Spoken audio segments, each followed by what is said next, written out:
Welcome to my YouTube channel. আজি মই আপোনালোকক দেখাম একেবাৰে সহজভাৱে কেক কেনেকৈনো বনাব পাৰি। প্ৰথমে মই লৈ লৈছোঁ ডিম 3টা, ময়দা 1 কাপ, চেনি 1 কাপ, লগতে ৰিফাইন 1 কাপ। ডিম 3টা প্ৰথমে ভাঙি লৈ মই এনেকৈ মিক্স কৰি লৈছোঁ যাতে বেলুন ওলাই যায়। এনেকৈ চাব যাতে গোটেই বেলুনে ভৰি পৰে। তাৰপিছত মই এনেকৈ চেনিখিনি মিক্সিত মিহি কৰি লৈছোঁ।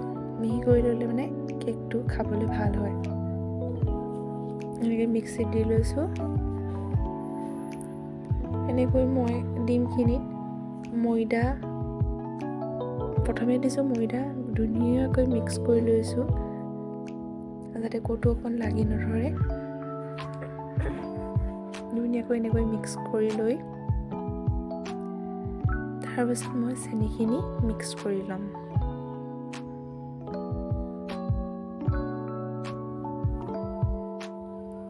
এতিয়া মই চেনিখিনি ধুনীয়াকৈ মিক্স কৰি লৈছোঁ যাতে ক'তো অকণমান লাগি নধৰে, ধুনীয়াকৈ যাতে মিক্স হৈ যায়।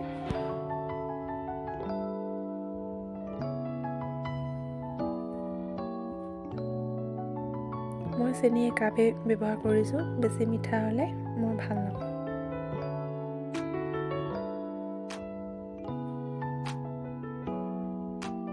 এনেকৈ ধুনীয়াকৈ মিক্স কৰি ল'ব আপোনালোকে।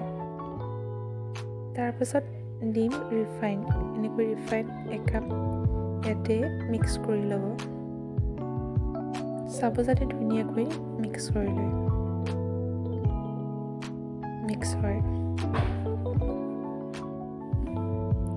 এনেকৈ ওপৰলৈ লাগি যাব যাতে ৰছী এডালৰ নিচিনা ধুনীয়াকৈ পৰে।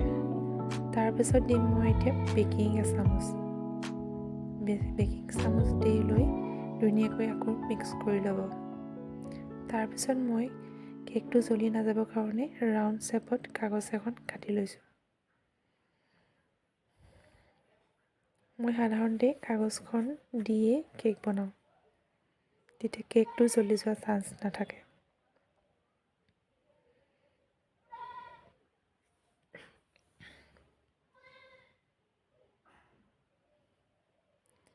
এতিয়া মই পাতিটোত ৰিফাইন অকণ সানি ল'ম যাতে কেকটো সিজি যোৱাৰ পাছত উলিয়াবলৈ সহজ হয়। কাগজখন পাৰি দিম।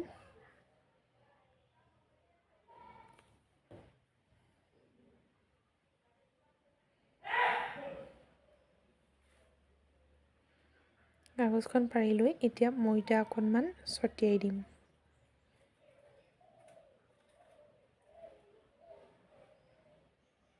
এতিয়া মিশ্ৰণখিনি গোটেইখিনি ইয়াত এনেকৈ ধুনীয়াকৈ দি ল'ম।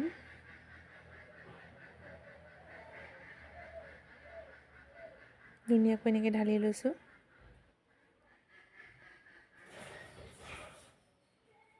এনেকৈ ঢালি লৈ তাৰপিছত এনেকৈ থেকেচ 3টামান দিম যাতে বেলুনবিলাক ওলাই নাহে। এতিয়া একদম একেবাৰে ল' ফ্লেমত কুকাৰটো পাতি লৈ ইয়াত এনেকৈ বহুৱাই দিছোঁ 40 ঘণ্টাৰ কাৰণে। তাৰপিছত উঠোৱাৰ পাছত এনেকৈ ষ্টিক এডাল দি চাব, লাগি নাই ধৰা যদি এতিয়া মোৰ কেকটো সিজি গ'ল ধুনীয়াকৈ। এয়া দেখিছেনে, ধুনীয়াকৈ হৈ গ'ল, একেবাৰে কোমল হৈছে, ছফ্ট হৈছে। এতিয়া কাগজখন এৰুৱাই লৈ একেবাৰে ছফ্ট হৈছে।